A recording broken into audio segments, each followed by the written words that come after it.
welcome to NAPOD, where we provide NA speaker meetings and workshops in a podcast. We are an ad-free podcast, and if you enjoy listening, please help us to be self-supporting by visiting napod.xyz, look for the donate link, and drop $1 or $2 in the virtual basket. If you're also in AA or have friends that are, please tell them about our other podcast, Sobercast. Sobercast features AA speakers and workshops in the same format as NAPOD. We upload a new speaker every day, and it's easy to subscribe by searching for Sobercast, that's 2 words, on any podcast player app, or go to Sobercast.com. Enjoy the podcast, and thanks for listening.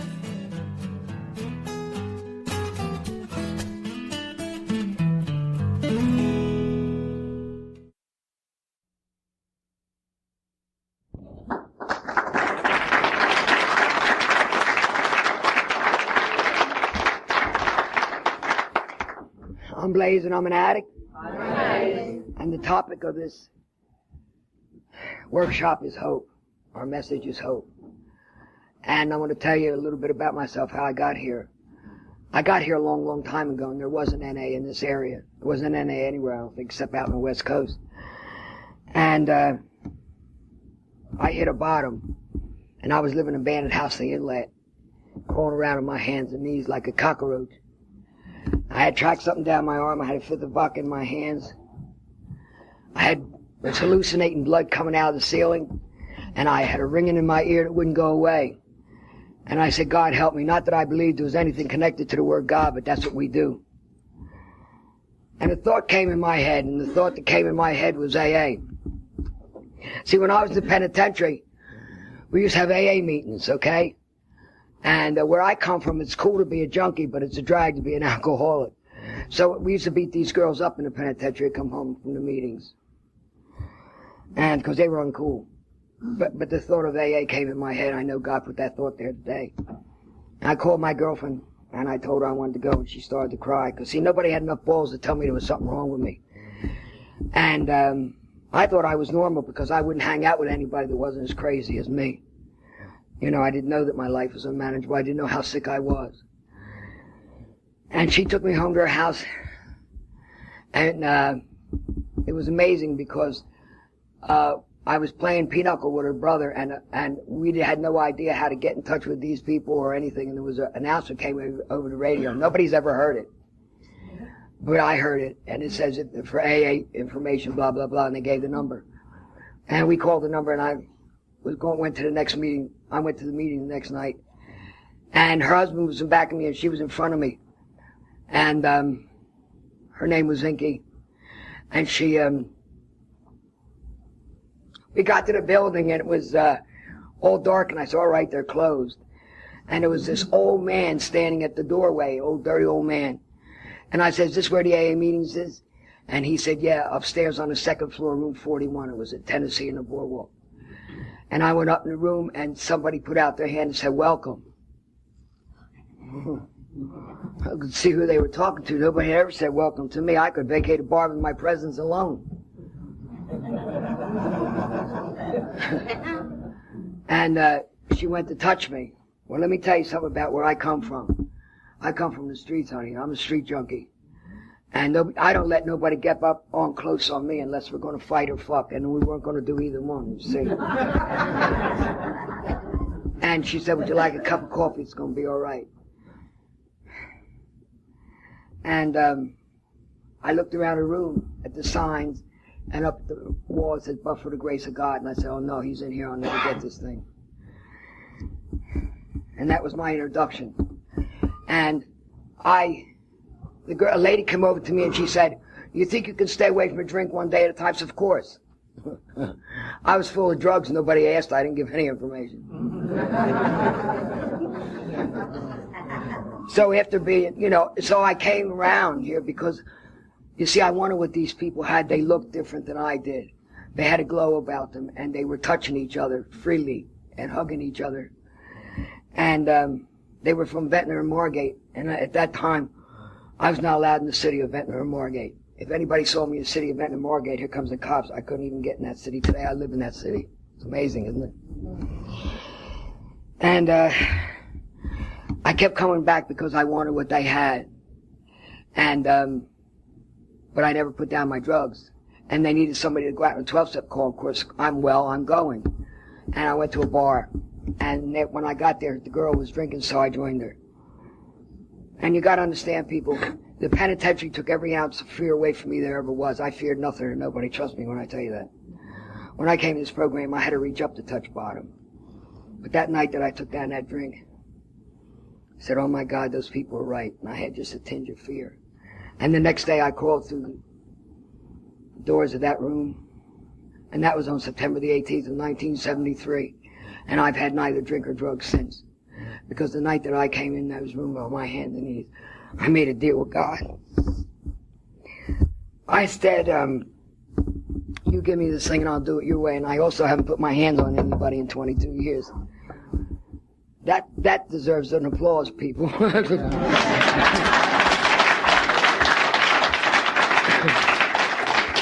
And see, when I came around to those people and I talked about my drugs, you know, and they say, now listen here, you got to go away and don't come back because you're different. I say, you don't tell me where to go.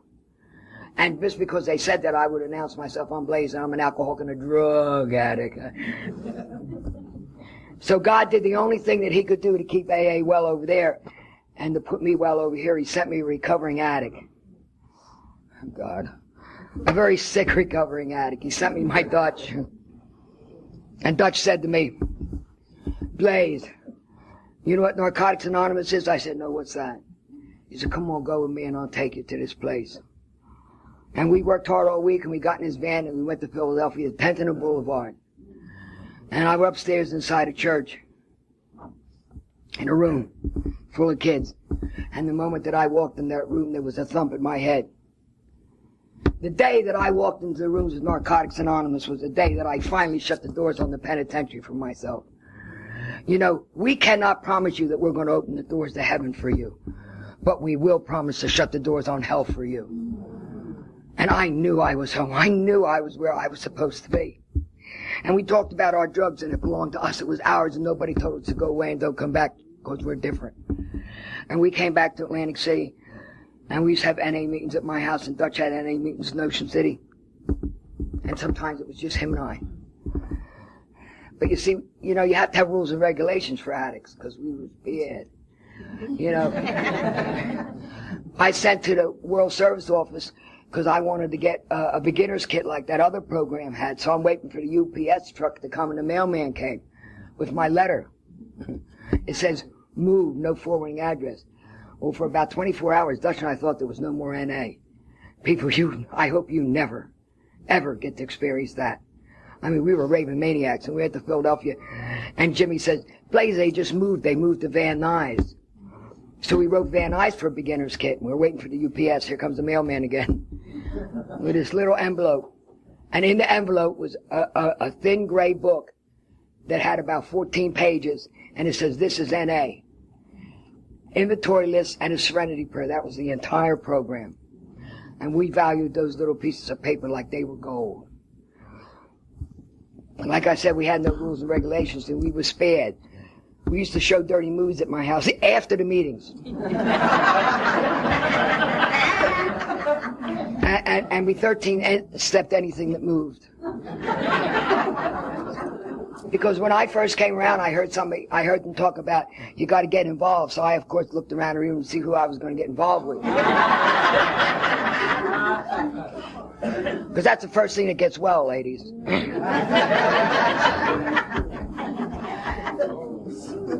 Now, let me tell you something about the old days. We didn't learn anything.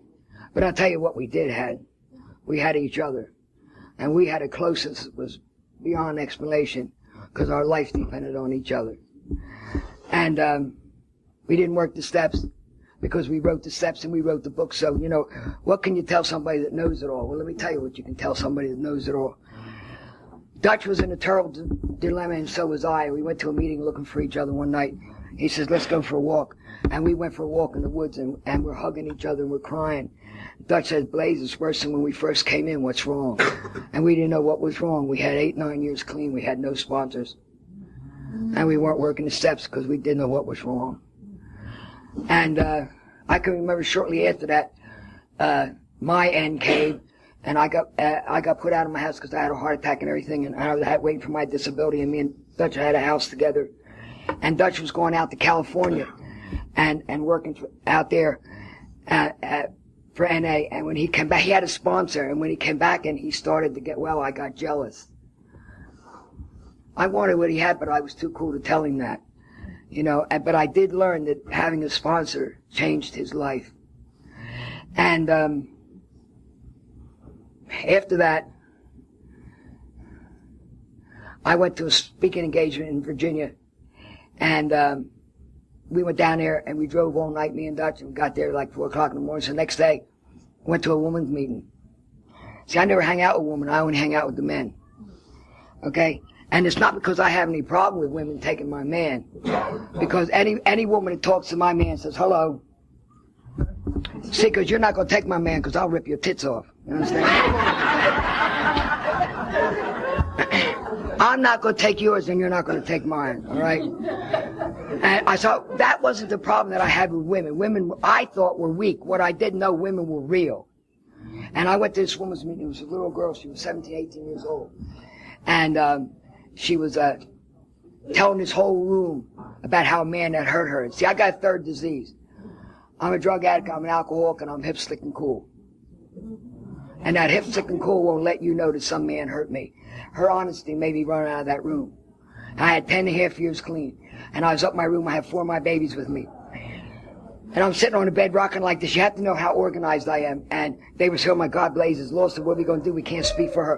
Where's that woman, the woman's meeting? And people, we were in a huge hotel. And they're running around the room, and I'm rocking on the bed looking like an idiot. And there was a knock on the door, and I heard somebody say, anybody in here got a match? It was a woman from the women's meeting. You tell me I don't have a higher power. And they pulled her in the room, and she sat on the bed across from me. And she said, honey, I wasn't going to the banquet, but I'm going to go down to my room, put on my dress. I'm going to this banquet because I want to be there tonight to witness God coming into your life. You're having a spiritual awakening, didn't even know it. I was so hip, sick, cool, I didn't even know that God was trying to come into my life. And that night, I went down and I stood at a podium with about 1,000 of my babies out there. And every time before I speak, I always say a prayer to help my babies, please. And I looked over them all, and I said, please, dear God, don't let them know my emotional trauma. Please give me a message of hope. And I felt God put his arms around me. That was the best tape I ever did. And I cried for the first time. I'm a mess now. Jesus Christ. And Dutch said, I know you 10.5 years, first time I ever seen you cry. Welcome to the human race. Okay, I finally became a member of the human race. And the next day, I asked that woman to be my sponsor, and that woman was Doreen. It took me 10.5 years to find my Doreen. See, I had to find a woman that I liked enough, that I respected enough to take direction from. And God sent me my Doreen. And let me tell you something, people, when you come to these rooms, you don't come here with much left. There's not much left by the time you crawl in here to these rooms, but let me tell you something. It's going to take everything of what's left to get you through this. Okay, but it's worth it. It's worth every day and every drop of pain of it. And I kept coming back. And I started to get well. And, you know, let me tell you something, ladies. You know, I always thought, you know, it's about having a man on my arm. You know, it's about being a whole. A half of him and a half of me. 2 halves don't make no whole. You know, when you become a whole woman, God will send you a whole man. And you'll have a unity. And it takes a lot of work. It takes a lot of work. Because we'll settle for second best. Let me tell you something. Women are a bitch, boy. They have to make excuses for their raggedy men, okay?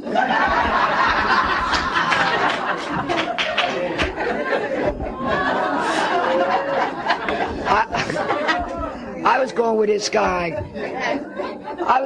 guy. And everybody was telling me, Blaze, he's a loser. I said, no, he's a slow winner.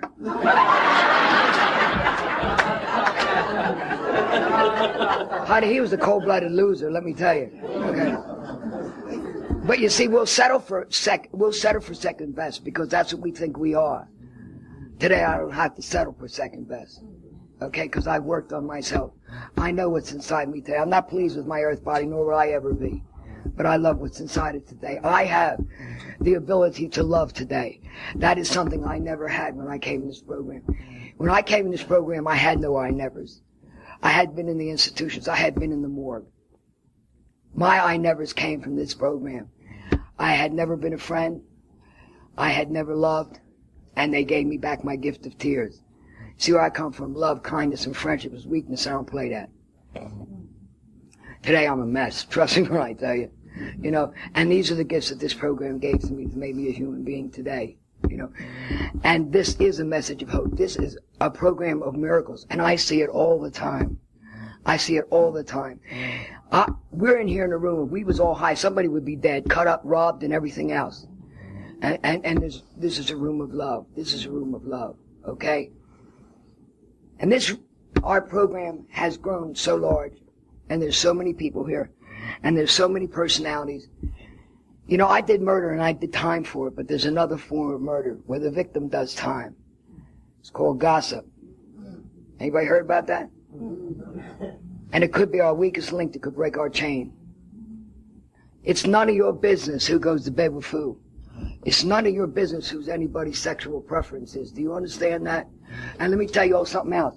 Nobody in this room is better than anybody else. Because it's an equalizer in this room. It's called addiction. So if you think you're better than somebody else, you're real wrong, baby. Ain't nobody in here less than anybody else either. And don't forget that. And I'm not playing when I say that. Stop talking about each other and start talking to each other. This is a program of love. This is a program about when our sister or brother falls down, we go pick them up and walk that road with them. Not talk about them or against them. There's so much going on. I can't have it in any rooms. You understand? I can't have the prejudice in this room. It's all right for them people out there. And I've had to deal with prejudices all my life. I'm sick of it. I won't tolerate it in here. I won't have it. This is a program of love. We're sisters and brothers, and I need each and every one of you, or I'll never make it.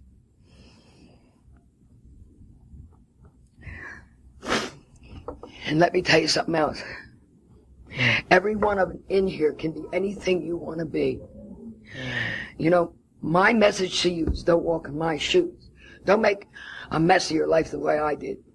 You are young. You are beautiful. You can be anything you want to be. You can find someone and love somebody and bring clean babies into the world and be proud of yourself and be somebody. And that world out there is really rough. And they're going to bump you around and knock you down. But when they knock you down, you make sure you land on your back. Because if you look up, you can get up. You understand that? You can be anything you want to be. There is no excuse. Okay? Oh, I can't because I'm this, or I can't because I'm that, or I don't have enough education. Old man Kant is dead. I got news. Hello? Old man Kant is dead. You come in these rooms, you get a sponsor, you work these steps. There is no more Kant in your life. You can be anything you want to be. That's why God gave us this gift. And I believe that God looked down on the world and he see all these people in shooting galleries and dirty alleys. And he pulled them all together. And he put his arms around and he says, this is my gift to suffering addict. And we're going to call it Narcotics Anonymous. This is God's gift to us. Remember the old man that was standing in front of the building? He kept coming around. And he would rock and he would cry and he would thank people for the message and he couldn't get 24 hours back to back. And he stopped coming around. And the boys went around Kentucky Avenue to find out where he was. And they found him dead in his room. And there was a note on the dresser. And that note said, only God and I know how hard I tried. Think about that. If you're in this room tonight, you do me a favor and you go and thank your God for this gift because not everyone gets chosen. Everyone in here is a chosen person because I've watched them die in my arms. There's nobody in this area with the kind of time that Dutch and I have. Dutch and I have watched them die and disappear. Look at the person sitting next to you. You may never see them again. You think we're playing here? This is a deadly disease. That next bag or drink could kill you. You know, we're talking about our life in here. And this is a program of hope, something we know nothing about before coming here. Hope was a bag of dope. And if you didn't have it, you see what I'm saying? This is a program of love. And if you could only see what I see standing up here, beautiful babies out there with such a world ahead of you, such a life ahead of you. Please don't walk in my shoes. Don't do to yourself what I did to myself. I woke up this morning and I ain't even going to tell you how old I am.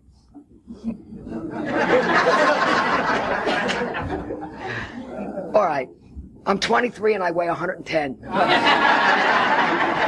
Mess with that. And I don't want to be I don't want to be 60 years old. I'm 60 years old. I don't want to be 60 years old. I'm ready to live. You know what I'm saying? Because I stood up against the wall. I was cool, babe. Life went right by me. Didn't even say hello. Didn't even say hello. Went right by me. Because I was cool, baby. I never let anybody in. I want you in. I want to let you in. I want to love you. I want you to love you. There is so much out there. It's such a big world out there.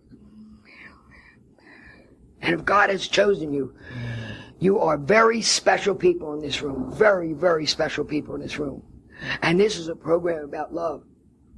I keep saying it because I can't say it enough, because I didn't know what love meant. I really didn't. I didn't even know what friendship meant when I came in here. Today I know what friendship is. Today I worry about people. Today I pray for people. Get out of here. I never did that. I love what I am today. I love what I feel inside today. And there is so much sadness in some people's lives in these rooms, and it doesn't have to be that way. It doesn't have to be that way.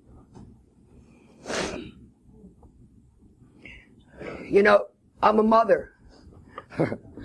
But I mean, I'm a mother with children.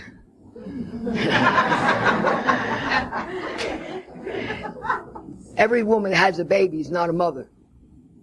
You earn that right. You see, and it took me a lot of years to earn that right. And you got to keep coming back because it takes time. And I hate that word time because I did time. But if you break it down, it means things I must earn. You earn every and anything you get in these rooms.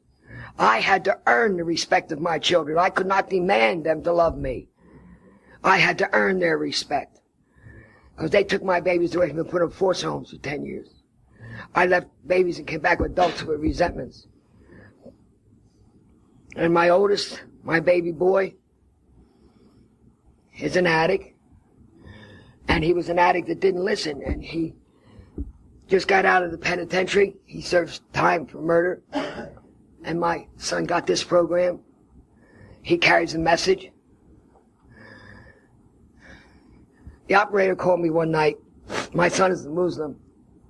Operator called me one night and she said, I got a collect call from a penal institution from Wadu. I said, who?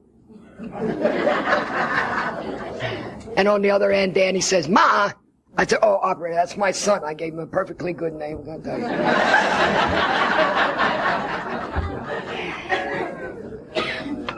And my son is home, and he went out to Phoenix with his woman, and it didn't work out, and he's coming back. And my son's going to be back here. My dream was always to walk these halls with him. And I can't wait. Y'all going to like, my son's one of the good guys, y'all. He really is. But I had to earn their respect back. And I have a daughter that hasn't gotten to the rooms yet. Grace of God, she will. And then I have twins that I don't think they are afflicted with this disease. It's amazing. I have identical twins. One is gay and one is straight. I think that's so cool. It's so cool. You know? And my daughter just came out 5 years ago. And she said to me, Maya, I don't want to be gay. I didn't choose this. And I said, no, baby, you didn't choose this. You were chosen. God doesn't lay them crosses on weak people. You were chosen.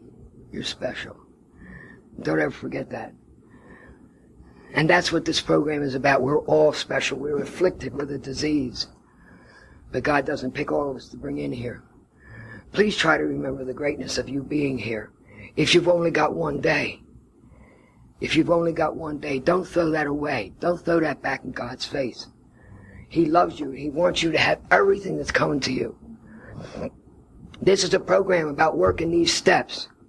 Get with a sponsor. A relationship with a sponsor. My Doreen. So I have found myself laying in bed crying if she could just hold me. Because my Doreen lives in Washington. And that's a relationship. A relationship between a sponsor and a sponsee is made godlike. It's a godlike relationship. It's somebody that you truly trust and believe in. And that you'll never find on the face of the earth any other place but in these rooms. And working these steps. This is a program of change. This is a program of change. I am so glad that I'm not the person that I was out there. I love what I am today. Simple as I am. I love it. You know? And it was hard, and it is hard. Everything good is hard. You have to earn it. I earned every day an hour of the time that I have. And I wouldn't ask anybody to walk in any one of my shoes, but the one thing that I got here when I first came in was hope that I could do it too. And our sayings that we had a long time ago was, you're 5 minutes away from success. And being my life, you know, I hit the lottery 5 minutes after I'm messed up and I done threw away the ticket. All right? 5 minutes away from success. Hang in there 5 more minutes. Hang in there 1 more day. Get high tomorrow. Get high tomorrow. You know, I love you so much. You have no idea. You know, I can't stand up here and talk long enough or loud enough. That 8 or 9 years ago, I got very, very sick. I thought I was going to die. And I wrote a prayer, because I said, I can't die and not leave my babies. My message was just, don't walk in my shoes. Don't do to yourself what I've done to myself. Please don't do this. And I wrote a prayer, it's called the Junkie Mother Prayer, and I'm going to close with that. Because it is so special to me, because it's you. It's you, my beautiful babies. To all my clean babies in N.A., now through you, my dreams can come true. Remember my years, heavy with sorrow. Make of those years a torch for your tomorrow. Believe in yourself. Let none push you down. Look upward to the stars, for I will always be with you till no one dare keep you down. The children of a junkie mother, I love you so much. From Blaze.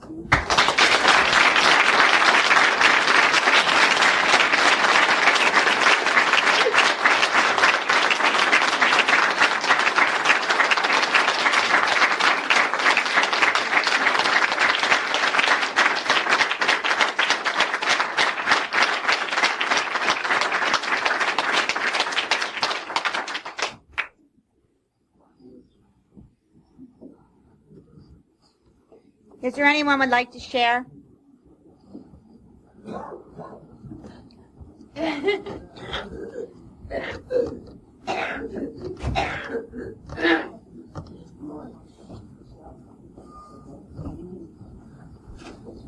I'm Kathy, and I am an addict. Hi, Kathy. And I've never heard Blaze share before, and I just wanted to say thank you very much for your message. And it's touched my heart. And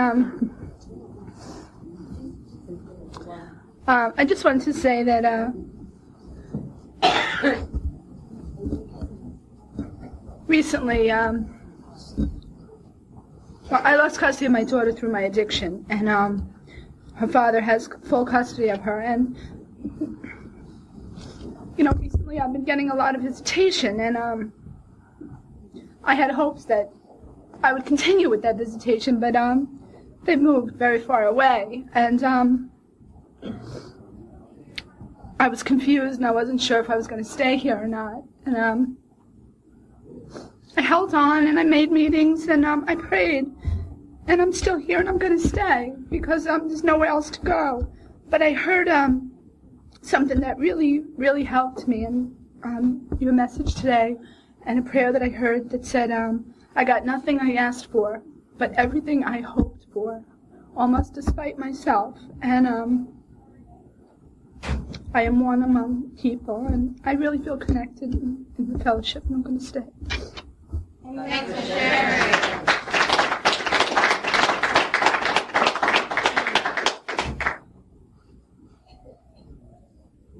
I'm an addict. My name is Kelly. Hi, Kelly. And I really hate doing this, walking through the fear. And someone had said to me a long time ago about conventions, if you're not feeling a part of, it's because you're not being a part of. And we got in this morning. We drove down from Boston, and we got in at like 6 o'clock. Thanks. Got in like 6 o'clock this morning after working a full day yesterday. Blah blah blah. Hope. It was nice to hear Blaze, and I'm real grateful that I have that today. That hope. I don't know if the news reaches down here or not, but up in my area, I make it sound like you guys are so far away or something, right? Down here, like, I really expected it to be warm when I got here, too. I was like, I'm going south, like I'm going to go tanning. You have an addict's mind. But we just lost a sister to this disease in my area. I live in the South Shore area in south of Boston, and there was what the news is calling a burglary break-in, and reality is her death was directly related to active addiction. And she would have celebrated 11 years in November, and she opted to pick up. She made a choice to use, to go back, and she lost hope, But what that's given for me is more hope, that never again do I need to use, because she didn't die in an overdose, and you can't just go, that was really too bad. She died brutally. She was killed with her own gun, and it was all about this disease, Bottom line, newspapers and news can say whatever they choose to. It was about this disease that killed her, and that woman laid a really big impact on my heart. And Monday we bury her, and I just kind of wanted to claim my seat, recognize the fact that I am here, that there is hope for all of us. And like we say, never again need an addict die of active addiction, and that's what I need for hope today. Thanks.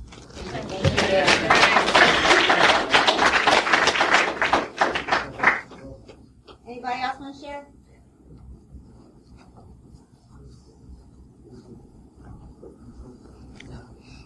Hi, my name is Michelle, and I'm an addict. Hi, Michelle. And this is my first convention. I'd like to thank my higher power, whom I choose to call God, for another day clean. I have 22 days today.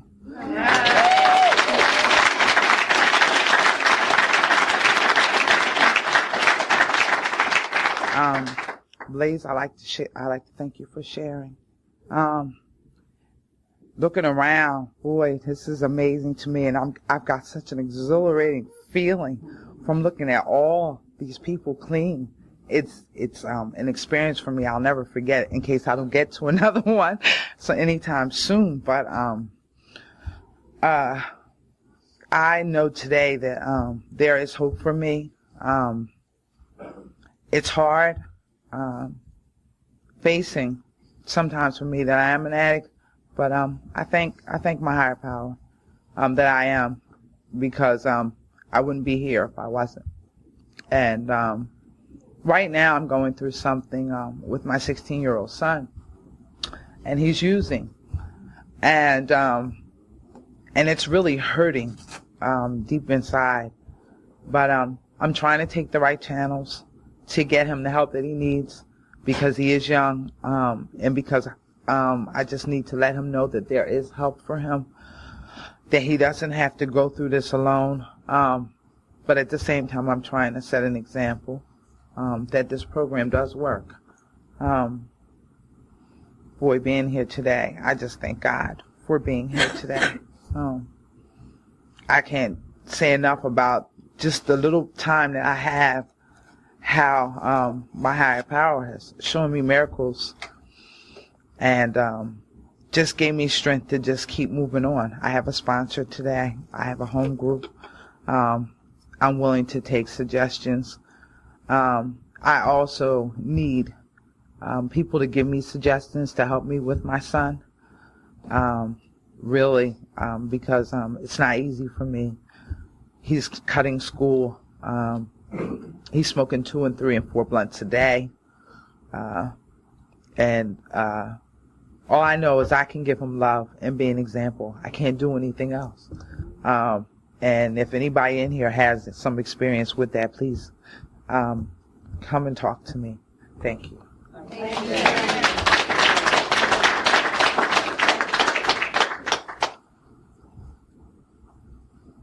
Hi, my name is Jason. I'm an addict. Hi, Jason. Please, thanks for speaking. It's always, this time it means a lot more to me because now I'm in recovery, I've heard your message before, but it really never meant anything to me because I never really paid attention. I mean, I love you to death, but that's the truth. Honesty is a key to this program. But, now to hear it, it's really got a lot of hope. Because you know what? You said that there's nothing that you can't be or you can't do. And you're right. Because you know what? The only thing you can't do is you can't do it on your own without the rooms. Right. And that's why I finally came. Because I couldn't do it without the rooms. And it's really great to be here, Been to every area convention, but this is my first one as a recovering addict. I have 105 days clean.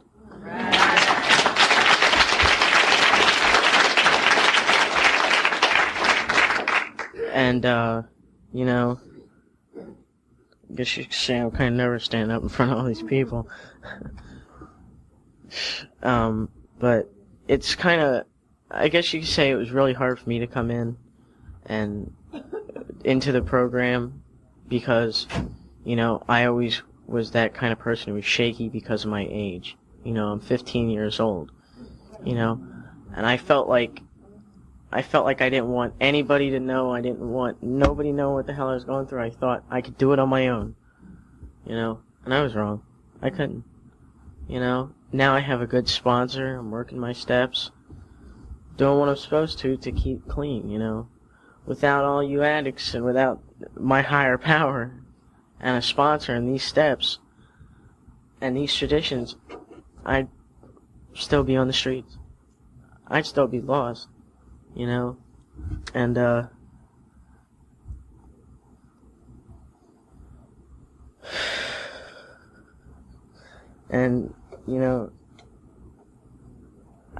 I always thought that I couldn't do it, that I always had that can't. I always tried to put in that can't. I can't do it. I can't go to NA. I can't let people know. And you know what? I found once I opened up, things were a lot easier. I felt better about myself. And I was kind of rocky about coming to the convention, So all these people I haven't seen in so long from different outside areas that either don't know I'm in recovery, Everybody always used to know me as just Sherry G's son, Jason. That's it. Not Jason the addict. And that's why I was like shaky about coming to a convention, but I said, you know what? I'm an addict. This is the area convention. I'm part of the committee. I'm going. And I've been making a lot of the meetings, and there's been a lot of strong messages. And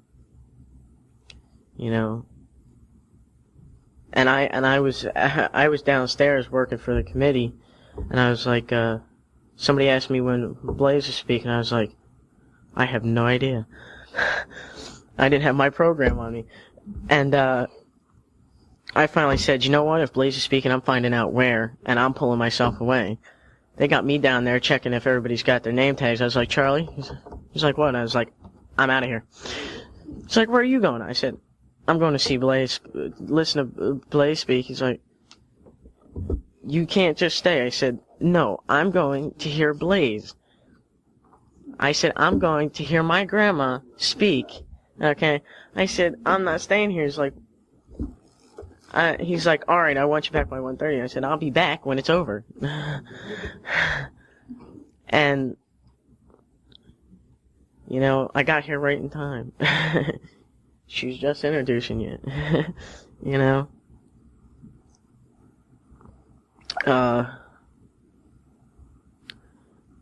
I'm just glad to be here and see all these new faces I already know.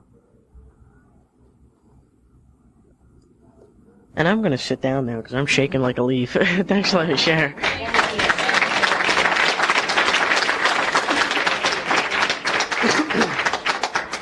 My name is Tony Manatic. I've been in this fellowship for a year and almost 4 months, and that message just blew me away. Blaze, I'd like to thank you for sharing. My heart is touched. The whole time I'm looking at you, I see my mother up there. My mother's an active addict. She refused, she's in total denial. My whole family, I'm the only one that's in recovery out of 5 boys and my mom. And when I was looking at your face and you were sharing, man, I just, I lost hope for my mom. And when you said there's hope, man, I just had to realize, man, there is hope, I've never been touched in Narcotics Anonymous the way you just touched my heart, It's fucking beautiful. And I'm going to pray for my mom, I have to keep praying for her. I love you, man, for what you just did to me. You let me know that there's hope for my mother. That someday she might find this way of life. If I just stay doing what I'm doing, I might be an example to her. Oh, man, when you said you're chunky mommy, man, I love my mother. I wish she would find this way of life, What it's done for me, it's incredible. And to see somebody up there with the courage that you got and to carry that message is fucking beautiful, I lost so much hope for my mother in the last year that I've been in recovery, And I don't know, God just did something to me. I looked at you and I just saw my mother's face, man, and it fucking blew my mind. I just keep praying for her, I keep praying for my brothers. I just have to say that on a group level that I thank you for what you just did for me, because you let me know there's still hope for her. That just not to give up on her, man. I don't give up on addicts. I don't even know how can I give up on my own mom. I just had to share that with you. Thank you.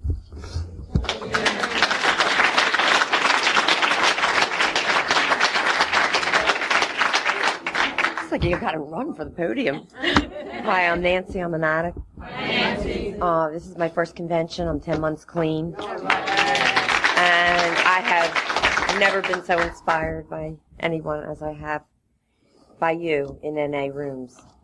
I was very fortunate. I came into NA with a spiritual program behind me, but I never did it straight. 20 years ago, I had a spiritual experience. A real live spiritual experience that changed my life. And I was led to a lady in a bookstore that gave me a fabulous foundation. I'm Jewish. I started reading the New Testament. I totally found that Jesus' words meant much to me. And even though it may not have any significance in this program, it certainly laid a great foundation for me. But my spiritual guru was not an addict. And for 20 years that I went to her, I did this program, 11 steps, smoking pot. And she kept saying to me, don't worry about it, it will leave you. Because she didn't want me to sit with the guilt.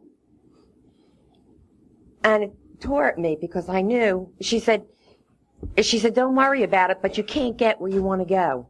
You can't get as far into the spiritual realm on any drug. But don't worry about it. And so I never worried about it. I worried about it. I tried. And no matter how hard I cried out to Jesus and know how many times I prayed and sat on my knees, not until I walked into these rooms was I able to give up the drug. And some people may say, oh, marijuana, big deal. But it was controlling my life. My kids didn't respect me. It was controlling my life. If you can't give something up, my spiritual teacher used to tell me all the time, God has given us things to use, but not abuse. And if you can't use it without abusing it, don't use it. So she taught me a lot, and I am grateful for her, but she had to let go of me a couple years ago, and so I was left with nothing. That was my big empty hall, just me and my pot in my bedroom. As long as I had my pot in my bedroom, I didn't need anybody. And I told my therapist, I tried, but I told my therapist, I want to kill myself. I want to kill myself through pot. And she said, I'm really worried about you. Isn't there anything you could do to stop yourself? And I said, no, because, you see, my drug of choice won't kill me. My depression will. My disease of addiction and the way that I think and not feeling good about myself. I was married for 30 years to a man that verbally abused me, and he committed suicide. And then I found out he was cheating on me for 30 years. And then I had to go straight. Oh, no. You know, and no therapist in the world is going to tell me I'm good enough. And so if I couldn't be good enough, I might as well be dead. And I didn't have the courage that he had in the way that he killed himself. I was going to do it a different way. I was just going to smoke myself to death. And so I sat in my room every night, and that's what I did until my niece, who was clean for a couple years, said to me, just come to a meeting with me, Aunt Nancy. And I had no intentions of giving up pot that day. I had 2 joints in my car. And I shared this before. Some of you, I'm looking at you, you know the story. And I followed her, stoned, to the meeting, the first meeting, my woman's meeting, my home meeting. And I got in an accident because I didn't know if that was Barry in front of me or it wasn't Barry in front of me. And so I went to the side and someone smashed into me. And if that isn't God talking, I don't know what is. But I didn't pick up my little white keychain because that meant making a commitment. And I already know that once you make a commitment, you're making it to God. And if I wasn't going to follow through, then I'm slapping God in the face. So Blaze said something that really hit home because I already know what it's like to slap God in the face. You go 20,000 steps backwards. And I still had a joint in the car. So why would I take a little white keychain? And so I smoked a little joint in the car. And I went with Barry to a meeting the next day and I took my little white keychain. And I haven't smoked since. But I traded addictions. I met a man in the rooms. So I gave up my pot, and I was doing number 1 because what the room told me was what the disease really was. Never, not for today, can I have control over my drug. Never, not for today. And so I substituted him for my drug, and together we la-la'd through abstinence, but I didn't do the program. I came to meetings. I didn't have a sponsor. I didn't make phone calls. I spoke to Barry. But guess what? We have each other. We have something that we have in common. This disease of not feeling good enough about ourselves. It's not just the drug. The drug keeps us from getting into the problems inside ourselves. So we reach out for something. You have one thing, I have something else. But once we put the drug down, then we have the most important thing in common. What are we going to do with the shit that we got? The chit-chat in our head. And I guess I need to share this. And I hope I'm not taking up too much time. And if I am, indicate it. But I had an experience just now. I forgot my key. My niece, she bought me a little pin, and it says inside every problem is a gift.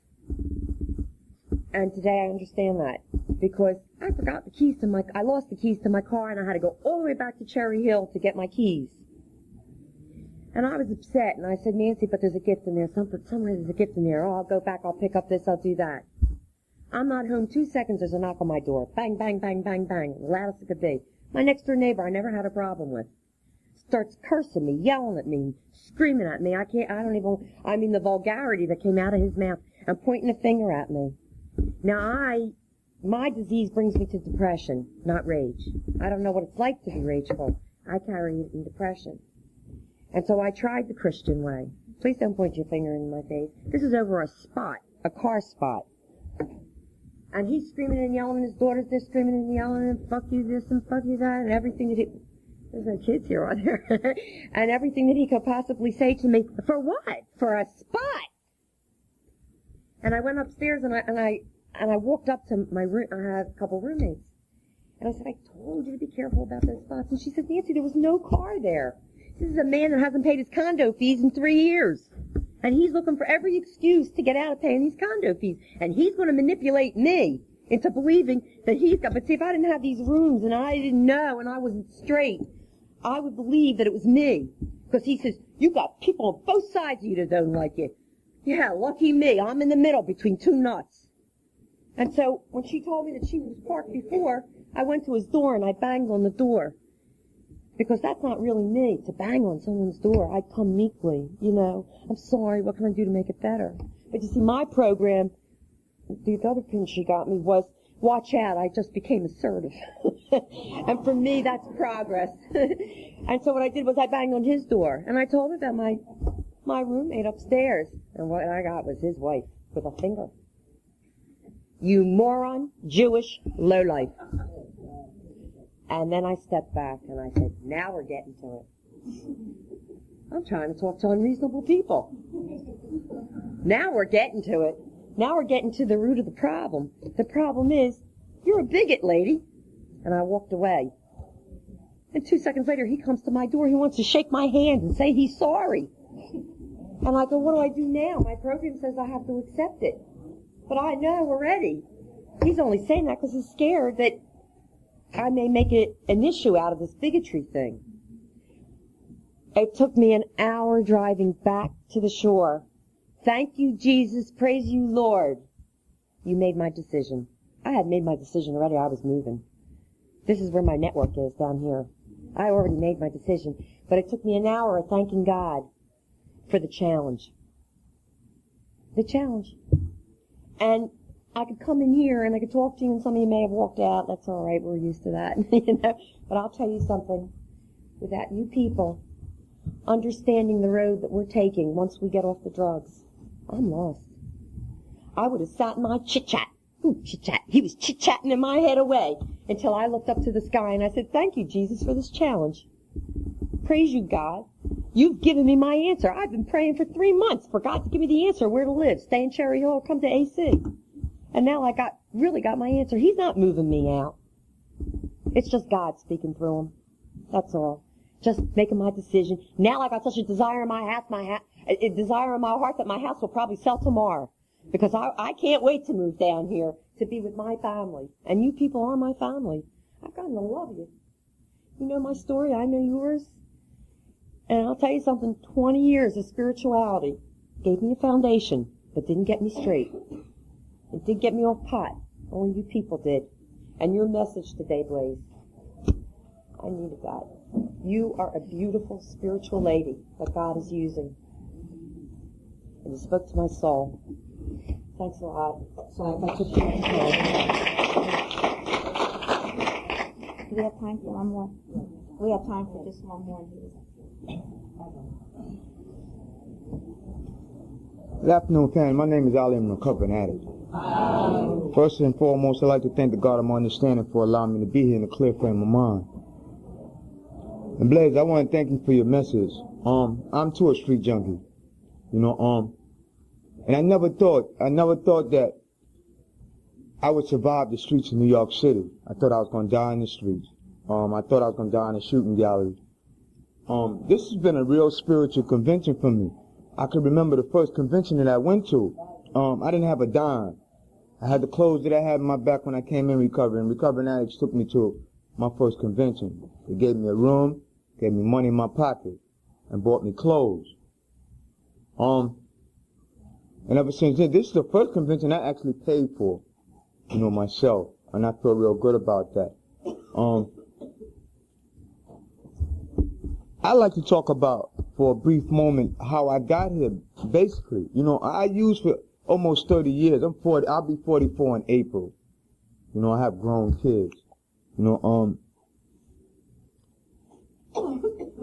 and I found out coming in this program that my using was just a symptom of a problem. My problem was basically me. You know, what I've been looking for all my life is basically to be able to be comfortable inside my own flesh. And I wasn't that for a whole lot of years. You know, I was always trying to get outside of myself, whether it was dealing with anger and wanting to fight, wanting to use a woman, wanting to use a man, whatever came natural to me because I needed to use. And I didn't have no rules and regulations on how I was going to go about doing it. Today I'm comfortable. You know, today I'm really comfortable with my flesh. You know, I'm real grateful for the things that I have. And I'm not talking about materialistic things. I always want to fit into a crowd of people. And whatever I had to do to fit in that crowd, I did. You know, today I don't. I don't have to walk the way you want me to walk, talk the way you want me to talk, and to dress the way you want me to dress. You know, this program told me that I had to come here and get an understanding of Narcotics Anonymous for myself. Not my mother, not my kids, not my girlfriend, but for me. And today I have a little freedom from active addiction. You know, I still have a lot of behaviors, but I'm not even going to worry about them. As long as I stay in this room, that too shall pass. And with that, I want to thank y'all for allowing me to share. And Blaze, once again,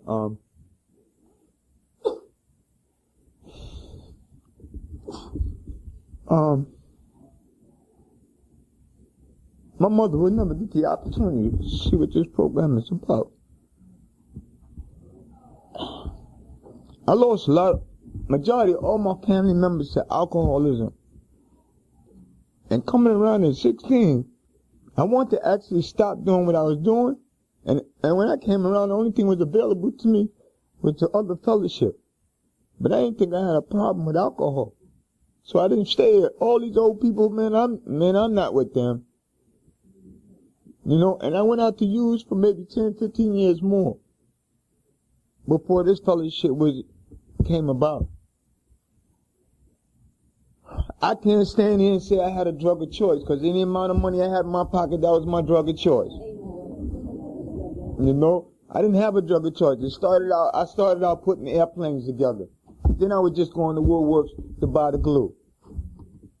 Then I started sniffing Cabona. You know, then I started taking acid at 11. I started mainlining at 13 and 14 and OD 3 times. You know, and how I know that there's a God, I'm understanding.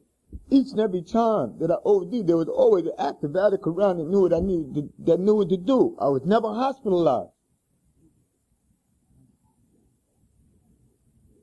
Going to the penitentiary at 16 years old in Comstock, New York, scared to death. God saw me through that. God saw me through the shootouts. God saw me through the street gangs. So there was a God of my understanding long before I was capable of understanding who he was. The only time I had an understanding of who he was is when I got too high and I said, God, please remove the feeling and I won't do it no more. And when business came, when he moved there, when he took that away from me, I was back to business as usual. Today I can't afford it. Today, because I know the difference. So I'm accountable. I'm accountable for my past, but I'm more so accountable for my present and my future. So I practice on a daily basis to put my faith in God and not people. See, because people fail me. God has never failed me. But as long as you work in the program and following these 24 spiritual principles, I'm behind you. But once you fall astray, I'm going to keep going. Because God is going to direct me. You're not allowed for people to dictate my actions for a lot of times. Today it's not so. You know, I'm just real grateful that this is, like I said again, this has been a real spiritual convention for me. You know, in the beginning I didn't know what to expect from it, and the more conventions I go to, the more of an understanding that I get. You know, I'm gonna close out with this. Born and raised in Harlem, New York, I now live in Albany. You know, I have a little over 25 months. You know, and I work real hard to get another 25 months a day at a time. You know, and with that, my name is Ali, and thank you for allowing me to share.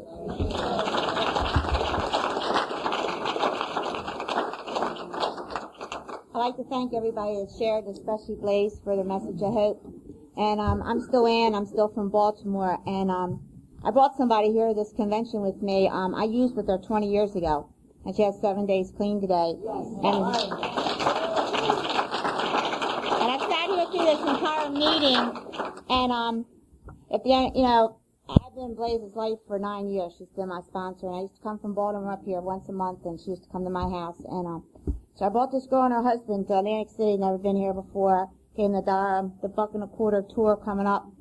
And was foggy, couldn't see nothing anyway. And I took her to Blaze's house. We stayed up half the night and got up early, because if you don't know Blaze, it takes her 10 hours to get ready, do 5-minute speech. And yeah, the message was hope, and she couldn't have shared a better message. And the gift that I can give this girl is, you know, we used 20 years ago. And Wednesday, I've been blessed to be here 11 years. And I'm sincerely, you know, a lot of things are going on in this girl's life, and all I ask for you all is to on Thursday, please say a bunch of special prayers. A lot of special things might happen. And this is her last hope. This might be the last meeting she gets to go to for a real long time. And I am so grateful that I got to come here and do this today. Somebody asked Blaze who's going to chair the meeting for you, and she said, I don't know. And then she looked at me and said, you will. And, you know, in case you don't know her, when she speaks, you do what she tells you. Last night she told us all to go to bed, and we did. And we told her to get up this morning, and she said later. And so I really want to thank everybody for a special meeting. We have a nice lyric closing.